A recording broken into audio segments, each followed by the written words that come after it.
The other thing is, before you bring your wellness journey, make sure that with the help of your physician, you know these 7 numbers and you know what they mean and you know what your numbers are. Your blood pressure, your waist circumference, your LDL levels, total cholesterol, sugar and hemoglobin A1C, HDL and BMI. Because really, what gets measured gets managed. And then you have a baseline, you begin with that, you continue your wellness journey, and at the end of 6 to 8 weeks, you repeat these tests and see if you're making any progress. If you're not, then whatever you're doing is meaningless because it has to make a difference to you in your life, in your numbers, for it to be meaningful for you. So next step from integrative wellness is to science. What is the science behind it? So I'm going to touch upon some aspects of the science behind it. Some of may be familiar to you, some you'll be hearing for the first time. What you're really doing in holistic wellness is you are taking care of 3 aspects of your mind-body complex. Your endothelium, we'll talk about in detail, your circadian symphony. And circadian symphony may be a new word for some of you, but those of you who practice Ayurveda know that this is nothing new. Circadian symphony is nothing but a modern name for Dincharya of Ayurveda. And mental resilience, and we'll talk about what they mean, what's the science behind it, why they're essential for wellness. And then we're going to turn on some practices. And when it comes to practice, I'm only going to touch upon those practices that have a scientific basis. All the practices that I'm sharing with you are the practices that I have myself practiced and to a large or small extent seen a meaningful change in myself and therefore are experiential truths for me. If I leave out something, it does not mean that it doesn't work. It simply means that I did not test it. So what is endothelium? Your whole body has different organs and tissues, and everything is getting oxygen and nutrients, and you know that. And that goes through a huge network called blood vessels or circulation or arteries in your body. To the smallest organ like the tip of your finger or to one of the largest organs like your liver, each receives blood supply. Now, all these blood vessels that are listed there, it doesn't matter which blood vessel you cut open. You're going to see exactly the same structure in the right panel. And what is at the heart of this is that one layered structure right in the center of the lumen called the endothelium. It's like a membrane, or those who speak Hindi call it jhilli. It's a one-cell structure, and it's amazing how powerful this structure is. If your endothelium is healthy, you're healthy. If your endothelium is well, you're well.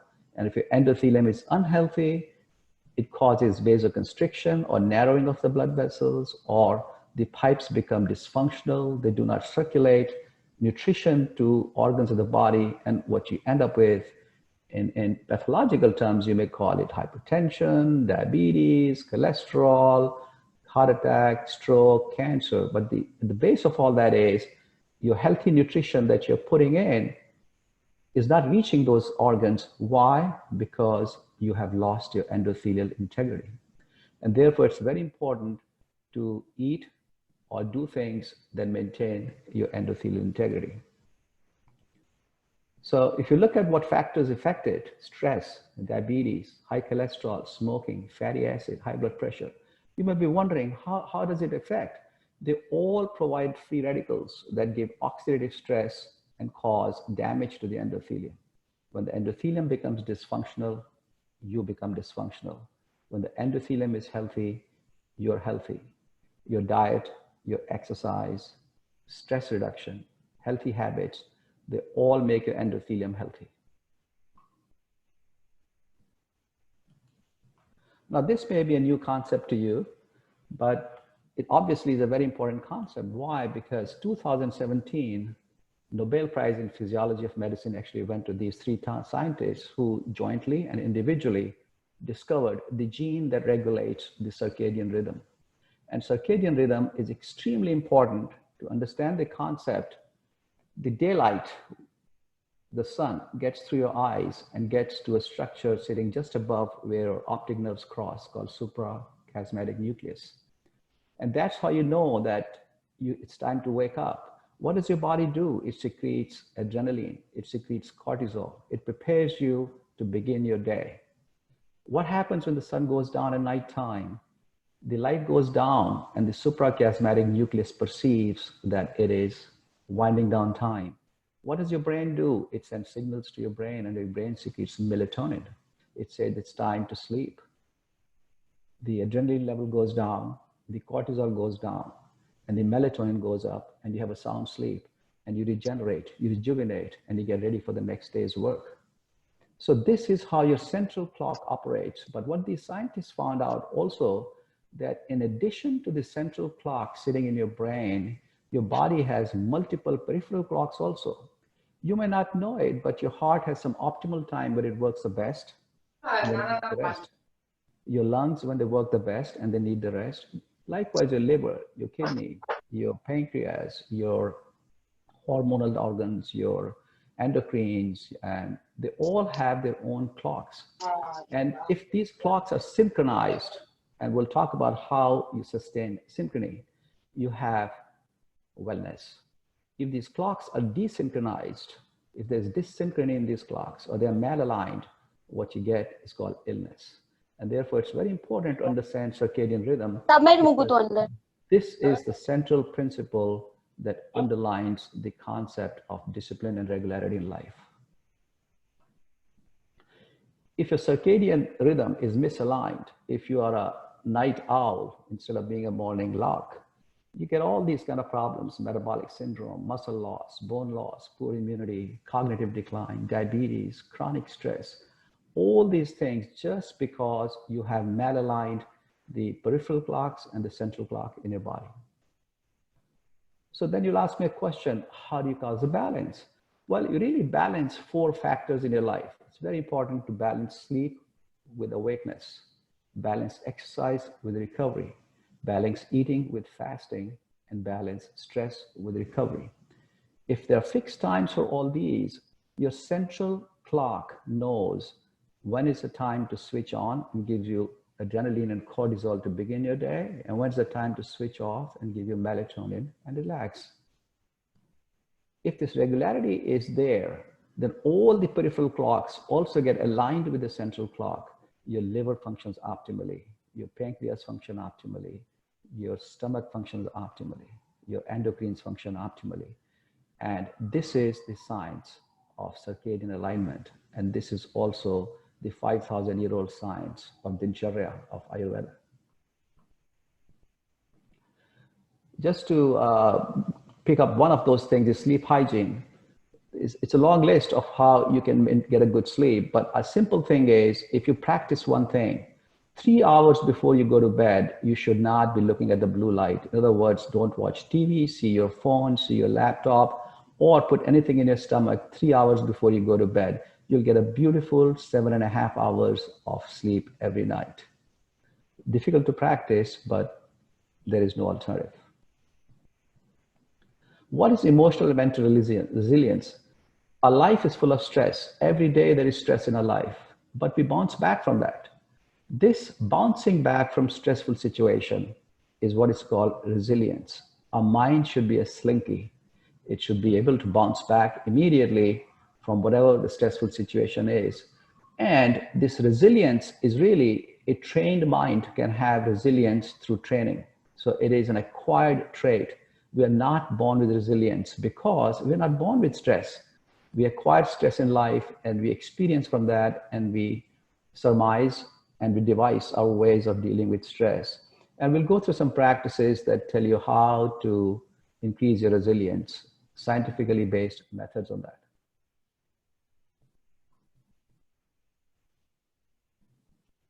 So these are some of the mind-body practices that have been studied scientifically: breath focus, SMART goals, reflection, mindfulness, loving kindness, self-compassion, gratitude, volunteering. Again, as I said, your wellness is best suited to your temperament. So you can experiment with these and see what works for you.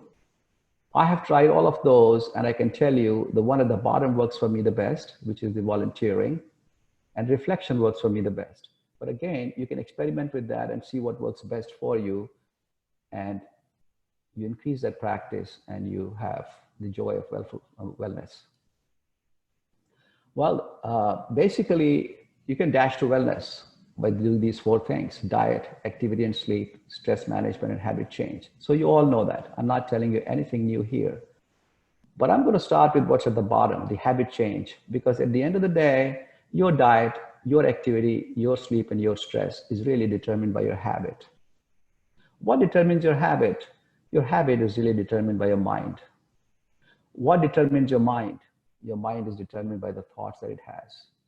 So if you really have to change your habits, you have to change your mind. If you have to change your mind, you have to change your thoughts.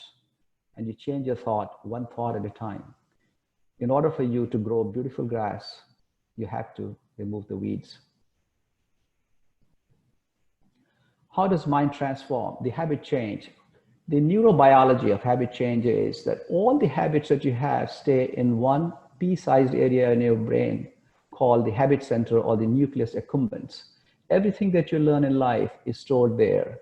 And it's good to have habits, because if the habit center was not there, how could you just get on a bike and start biking? Because when you remember 5 years ago, when you're 5 years old, you started learning biking and you had to go through so many steps and motions to learn it. And then it becomes second nature to you. So really 90% of what humans do is habit, and that habit is good. But if the habits are good, then you're well. But if the habits are bad, you're unwell. So it's not bad to have habits. You have to understand that habits are essential for life, but it's good to have good habits. And you cannot de-learn. So this practice of saying, oh, give up this, give up that. No, you cannot give up a bad habit. If there's one thing you want to take away from this talk today, you cannot give up a bad habit. You replace a bad habit with a good habit. Once you learn to bike, you may be 55 years old and not biked for 50 years, but you step on a bike and within 2 minutes you'll start biking. So you never forgot biking. So if you did not forget biking in 50 years, remember, all the habits that you acquired, you never forgot. But so how do you deal with them? You replace. What helps you replace? There's a control center in your brain called your prefrontal cortex. There are connections that run from prefrontal cortex to the nucleus accumbens, from the control center to the habit center. They're the pathways. The more you contemplate, the more you reflect, the more you meditate, the more you think, the more you strengthen these. It's both an art and a science, and it's completely acquired.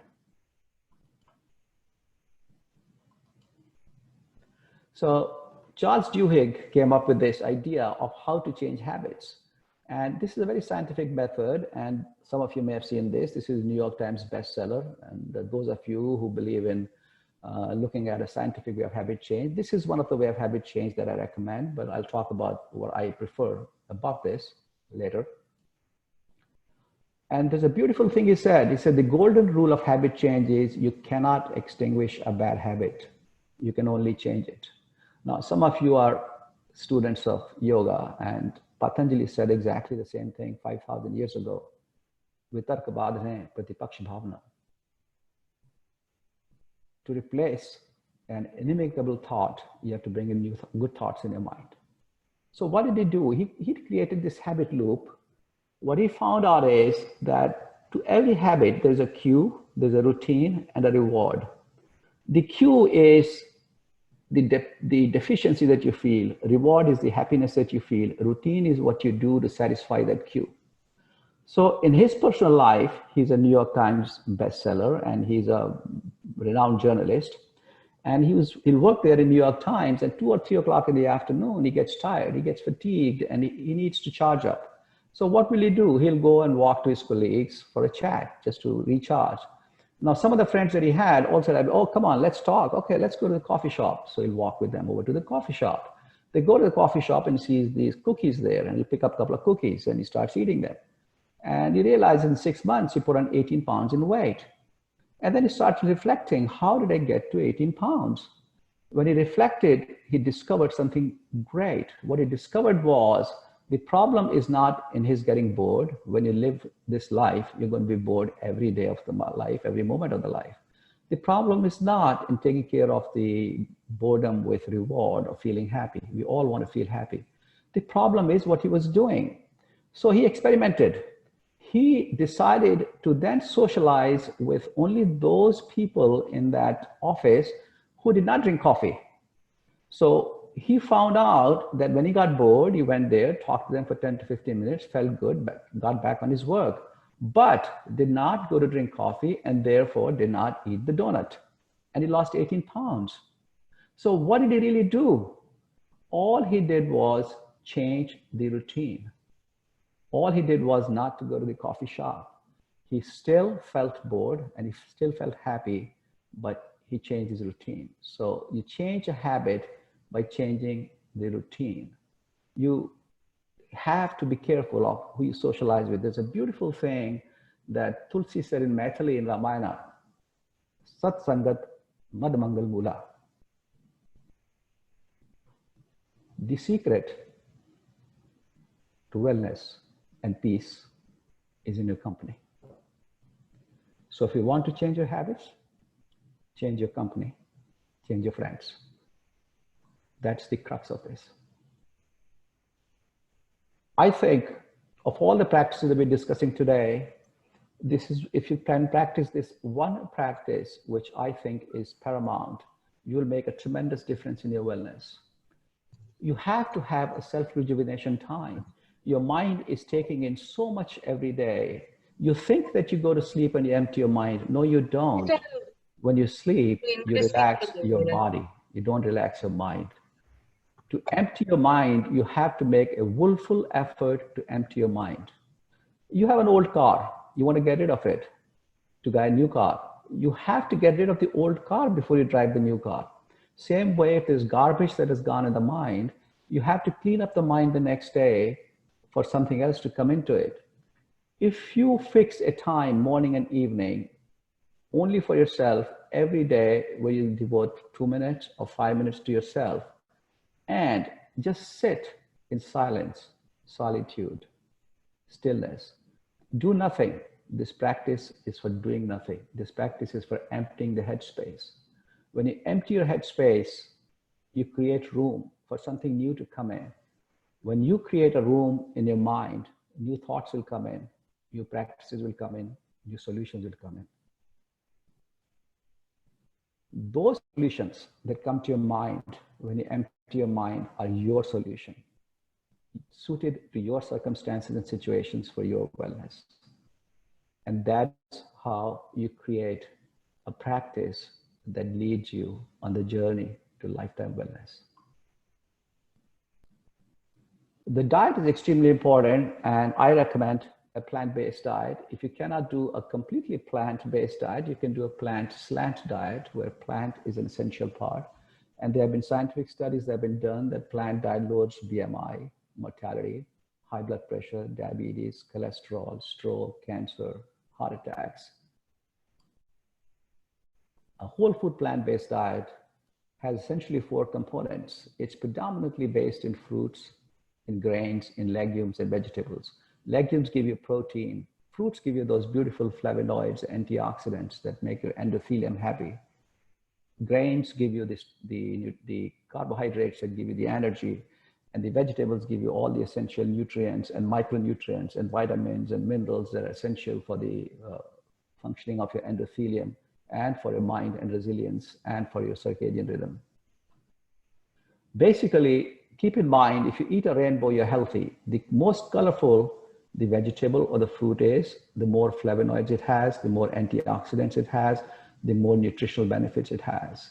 So make your diet as colorful as possible and make your diet as plant-based as possible for a healthy living. If you can't do all that, remember, if you just want to take away one point, if you avoid 4 white foods, you are 80% on your way to dietary wellness. Milk and milk products, especially cheese, is loaded with saturated fat. The white rice and the white bread has a very high glycemic index. And unfortunately, people that eat a lot of rice, they may be eating a very healthy vegetable diet, but have very bad blood sugars and high hemoglobin A1C because rice has a very high glycemic index. It spikes your sugar immediately in your blood system. Salt. If you're eating too much salt, you'll have high blood pressure. And processed sugar. So if you replace these 4 unhealthy foods with 4 healthy food, change your grains to whole grain, substitute potassium salt for sodium salt, Instead of processed sugar and desserts, switch to fresh fruits and replace your milk with either skim or low-fat milk or plant milk. You're 80% there just based on the diet alone. You don't have to sweat too much. And then obviously you all love to eat some foods that make you happy. So these are the foods that really release the happy hormones in your body. The happy hormones are the oxytocin, the dopamine, the melatonin that make you feel good. The blueberries, the broccoli, the dark chocolate, the pomegranate, and those who are fish lovers, salmon, and iced tea. 3 cups of iced tea a day will give you tremendous amount of catechin, which releases the dopamine and endorphins and oxytocin in your body, and you feel loving and you feel calm and you feel healthy and you feel happy during the day. Exercise is very important. Actually, Dr. Friedman said the closest thing we have to a wonder drug is activity, exercise. People that lead an active and life, they have healthy endothelium, they have less chronic diseases, they have more restful sleep. You can run if that's what you desire. You can do yoga, that's what I prefer. Or you can do treadmill in a gym, which a lot of people do. And if you think that none of these is accessible to you for your social or financial reasons, then walk. But make sure you walk at least 7,500 steps a day. There have been studies done which showed that nurses that walk 7,500 steps a day had 30% less chance of developing a heart attack, stroke, or cancer. So this is basically what the American Heart Association recommends. How much activity is optimal activity? You should do at least 30 minutes of moderate activity 5 days a week, which comes to 150 minutes, and some strength training where you do weights. But if you're doing yoga, you're doing strength training because all your postures where you're supporting yourself on your feet and your hands are basically weightlifting. So how do you tell what is mild activity, what is moderate activity, and what is intense activity? I have a very simple rule. I tell my patients, if you can sing and talk when you're active, it is called mild activity. If you can talk, but you cannot sing during an activity or exercise, it's called moderate exercise. And if you cannot sing or you cannot talk, it is an intense exercise. So find out for yourself, which kind of activity are you doing and how often. And again, these are the mind and wellness practices that I recommend. The resilience practices for stress reduction. Again, for shortage of time, I can't expand on these, but these are some that we recommend. And we also recommend in our program that we did in Kunkel and the program that we want to do. We want to do a comprehensive, either a 1-week residential program or 8-week web-based program. And in that program, you get a smattering of all these activities. You go through each activity and get an experience and then discover for yourself what really works best for you. Thank you very much. And I'm grateful to you to allowing me time to share my thoughts with you. And all these practices that we discussed, we can have a discussion on this at a later time. But if anybody has any questions, I'll be happy to answer those questions.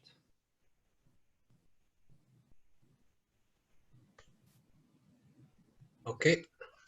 Thank you very much, Dr. Susheel. That was excellent talk and very, very well integrated. So far, we had various levels of integration, but this is one of the integrations we are always like to hear, where the science and our ancient knowledge get combined to understand ourselves. So I found it really one of the very, very integrative approach what you have pursuing over the years. And obviously you have published and you have seen yourself. So I have a few questions myself. So after that, I will ask other members if they also, I'll try to find out from the chat box whether anything else people like to hear.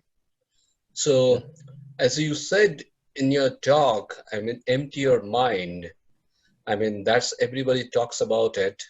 But emptying the mind is one of the hardest practice because the mind is never empty. And if you really make your mind empty, that means you reach the Buddha state. That's what Buddha silence all about. So can you tell a little more about how to empty the mind?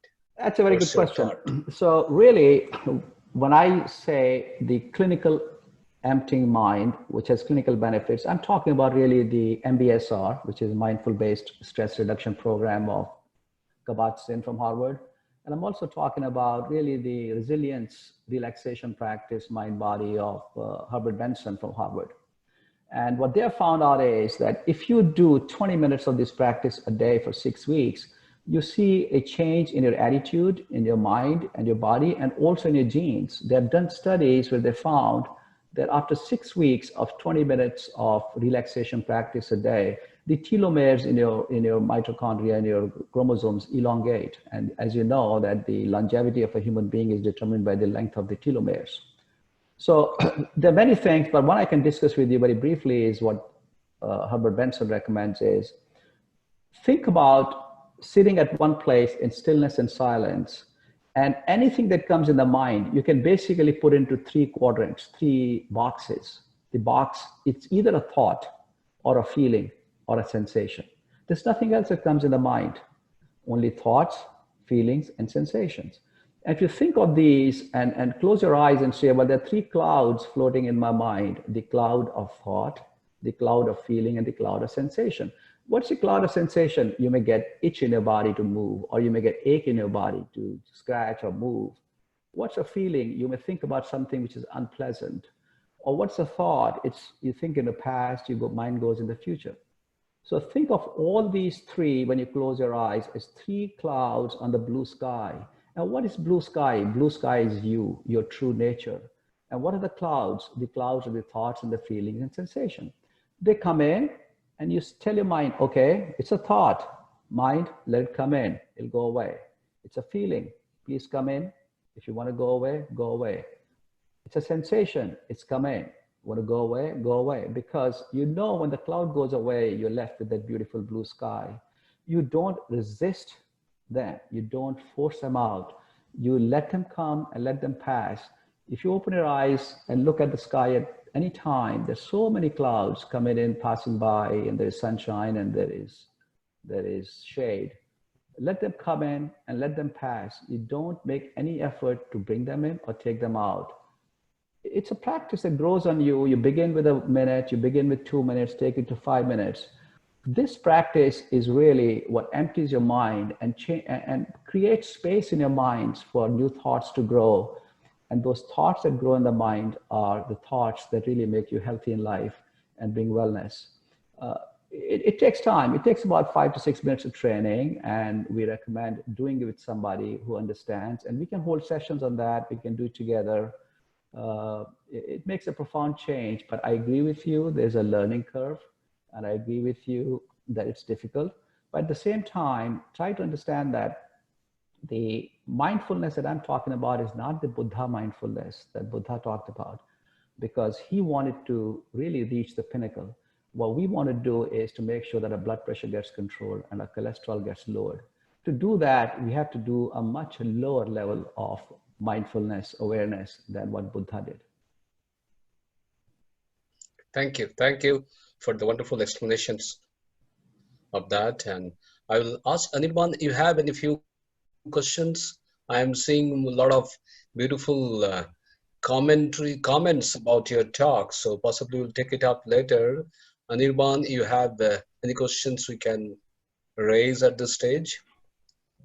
Yeah, I think I did make notes. In fact, that is the way I keep recording stuff. I need to write, so I kept on writing on the chat box, and you can see that constantly whenever Dr. Sharma was telling something which was extremely new to me, I kept on writing. I think the information was quite overwhelming to me, and I think more than anything else, I must say that the typical, since I have also been educated in one of the American universities, I know that the style of operation or functioning is extremely tools based. Like they don't just talk, but they will give you the tools to actually practice. For example, when you spoke about the journalist, and he wrote that book, and I'm sure he has given a lot of tools where you can how you can change your habit. I think one of the biggest thing what human being can achieve is to change his habit. And when I hear that you can replace it with another habit, it is a very, very conscious exercise. And I think, so a lot of learning for me, sir.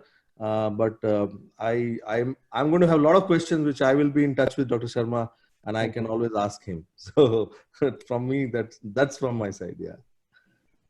Right. Thank you, Anirban, for your comments. I think we have to learn a lot and practice a lot. It's not only learning. Learning remain dormant, which really doesn't come up until unless we really practice it. Practice only gives you much more evidence. You can experience it you cannot experience anything until unless you practice it. And that experience only the biggest learner. And there is no doubt what you said, what you explained, and it was very appealing to see the integrations. It's not only integrations of the old practice, but the current practice and the supporting evidence from the other peoples, and finally just end up with doing it yourself. Once you do yourself, this only give you actual happiness and actual understanding of how things work and which doesn't work. And it's a very, very interesting talk, and I am very, very happy to hear. And we are recording this event, and Yeah. we'll be circulating to our members and see how we can learn in future also in this process. Yeah. So, I have with Dr. these few Dayavalda words, asking. He has yes, his Dr. hand. Dayavadamanji, few comments and queries. Yeah. At the outset, I would like to That, congratulate Dr. Dr. Susheel for the wonderful talk. The way he has put things is very nice. It took 1 week to cover what he did in 30 minutes in Haridwar with us. So now, with this brief introduction, I think we'll be having many queries.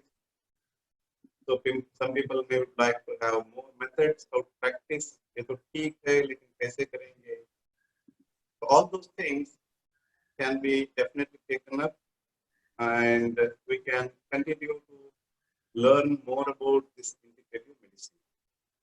Few things what he talked and what's essential for everybody to get into is the habit center and the control center. Until unless I change my habit, I cannot achieve much. So what we can tell in brief is mind transformation. Once you are able to do that, then, as I said, replace the bad habit with the good habit. Once you do that, now you are fully with the positive ideas and your mind wants to work in a better way. In the beginning, what he mentioned was there is a disturbance in the circadian rhythm, what we in brief tell as dinacharya. So what all the present medical conferences, wherever you go, we learn is lifestyle disorder. Lifestyle disorder is the root cause for all majority of the diseases, including cancer. There is a proven scientific study in the Harvard University where they have done a research, the effect of stress on each cell, how stress can result in producing toxins at the cellular level, and that being the direct cause for the cancer. So to make it simple, what we are seeing, the lifestyle disorder, which is a big topic we discussed, the dinacharya.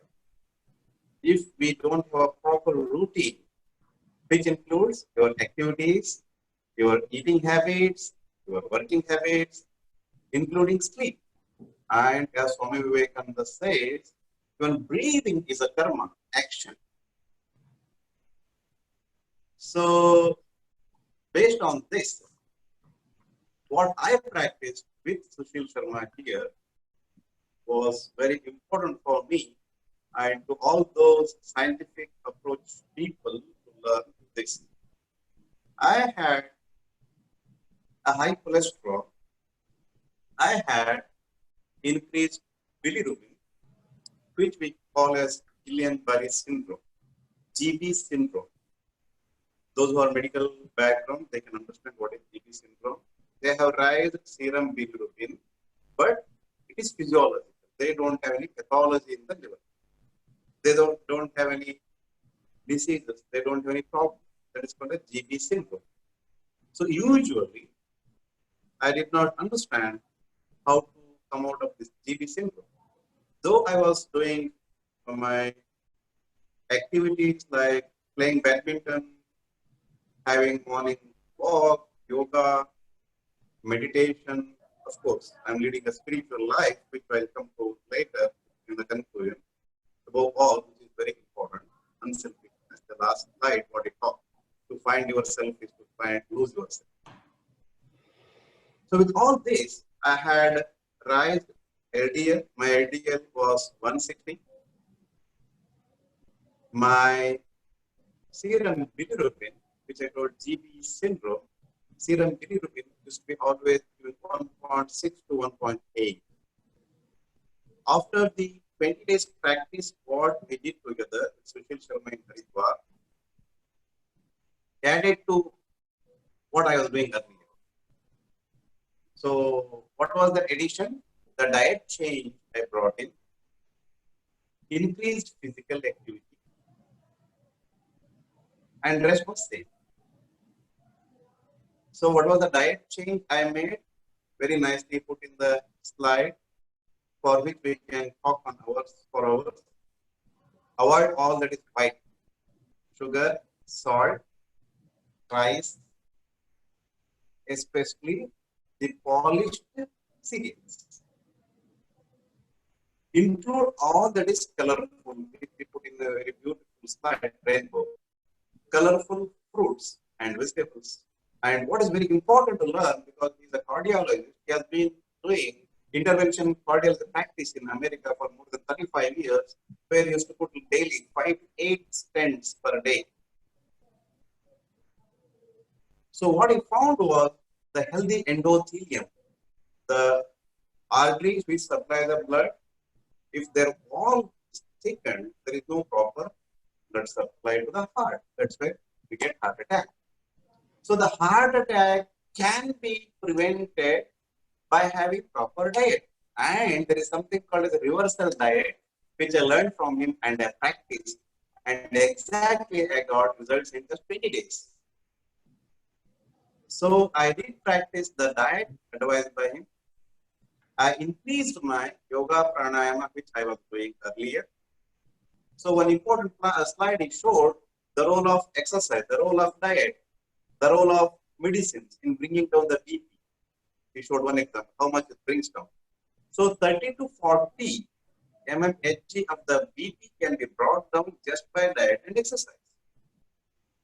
And in my case, as I said, high cholesterol and increased bilirubin was brought down in just 20 days. I did my blood sugar, I did my LDL, I did my serum bilirubin before starting and at the end of our meeting when he was leaving to America. I think he came here in the month of February 22nd. He was with me. Then he left from here on the March 16th. So we were together 25 days, not even a single day we missed. So as he mentioned in his slide, biking, trekking, they're doing yoga pranayam, walking, and working in the hospital, which we call as altruism volunteering in the end he mentioned. So all this definitely helped me to bring down my cholesterol, for which I was about to start taking statins for my cholesterol. I was thinking whether I should start my statins. So my LDL came from 160 to 100 just by diet and increasing my yoga pranayama exercise. and my serum bilirubin came down from 1.8 to 1.2. So reversing GB syndrome is very much possible. I am the example for that. Reversing your cholesterol to normal range by proper diet and exercise is very much possible. This is what modern science and evidence-based medicine can do. He said, count your numbers. Actually, I was supposed to give a PowerPoint presentation. I was busy with some emergency today, yesterday. I could not make the PowerPoint presentation. Maybe I'll share all these things in the next talk. What counts really meant for me and how much I was inspired to do more by this introduction. And all my doctors, nurses, and many volunteers, including the district medical officers, started to practice and keep on sending messages to me. This is what integrated medicine means for me. And I'm very much thankful for Susheel Sharma's practices that he introduced to me here, which added more to me.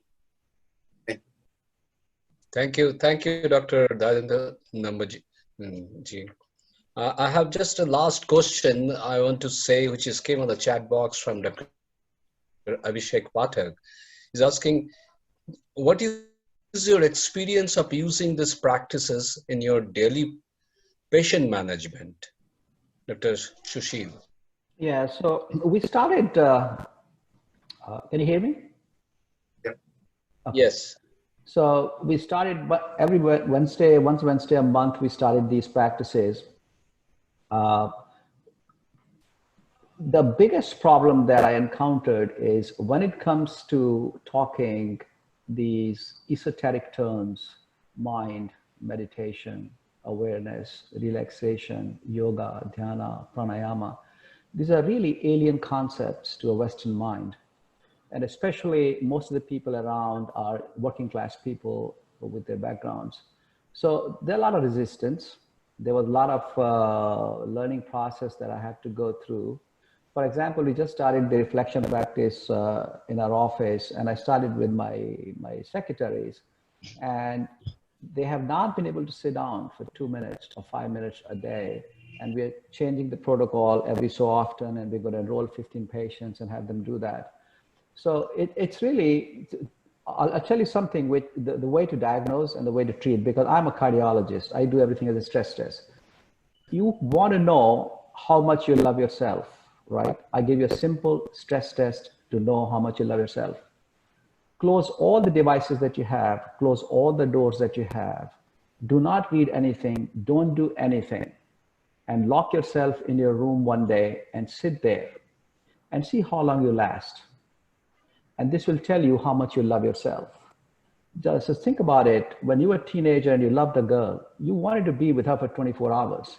But if you switch all your devices off and don't read anything and don't do anything, you last yourself with yourself 1 minute, 2 minutes, 5 minutes. That tells you how much you love yourself. So you may think that you love yourself, but when you do this stress test, you'll find out how much you love yourself. And the more you love yourself, the more yourself will love you. And the more will other people love you, and more will wellness come to you. So this is a lifelong practice that takes, you have to devise your own ways of doing this. We can do some of these together, but you're right. It's something that is a learned behavior. If you have a resistance to change, it also tells you that it's going to take you long. In other words, change is directly proportional to effort and patience. Okay. Thank you for this very practical and your learning experience. And I think we already crossed fairly good amount of time. So with this, I really want to thank you profusely. And someone trying to speak, because we kept all the questions in the chat box. Who's that? There was one question which was unanswered. I'd like to answer it. Do the breathing practices help in reducing our thoughts? There was a question in the chat box. नहीं admit नहीं है, रहता तो है. आप एक बार, मैं I am on leave as of now. एक मेजर तेजस है Can radiation. I request to mute all? मैं Anirban? उससे बात कर रहा हूँ. He will tell you the administrative Please part. mute all. I think we have to close. So I was trying to tell, there was a question in the chat box which was not answered. Do the breathing exercises help one to reduce the thoughts? Yes, definitely. In all the traditional Yes. Yeah. methods of meditation which are taught, not only in Ramakrishna Mission, all the traditional ways where they teach meditation, in the beginning, what they ask is to close your eyes. Focus your mind on your breathing, inhalation and exhalation. Just observe how you are breathing. In the beginning, your breathing is fast, so many thoughts, so many things. When you focus your mind on breathing and slowly, when it becomes deep and slow, automatically your thoughts reduce. And AIMS Rishikesh, which is just 20 kilometers from Haridwar, All India Institute of Medical Science, there has been a research done by one of my known professor, by Dr. S.P. Agarwal, who is an oncosurgeon, head neck oncosurgeon. What he does is, he just asks his patients who are admitted for cancer surgery. Usually, when a patient is admitted for surgery, two medicines, usually every surgeon will write. One is an anti-hypertension drug because his BP will go up, tomorrow he has got to undergo surgery. Second thing, he will not get proper sleep. So he will put an anxiolytic so that he will get a good sleep. So he has done a research where Omkara and breathing exercise help his patients, and he did not call these two medications. Yes, there is a scientific based study. Definitely, if you focus your mind on your breathing, your thoughts reduce and you relax. And very well, Dr. Susheel put it, when you sleep, night time, put off the light, at least for 3 hours, don't observe anything. TV, you get a deep sleep. Everybody can practice today and see. That's what I wanted to add to that question. Okay. Thank you. I think we have interesting QA sessions. Plus, that's very exciting talk, and obviously everybody got benefited through this. And at this stage, is almost half an hour beyond time. I'm very sorry that I have to close this session at this stage, and it will be very nice to further interactions and interact with Dr. Susheel Sharma from Maryland. And we thank you for all the participations. We had more than 30 people join today's sessions to listen. And it's a very unique Cerimed talks we have from one of our members. And we look forward to more such thought-provoking, enlightening ideas and experience people have shared. So with these few words, I'd like to close this session today.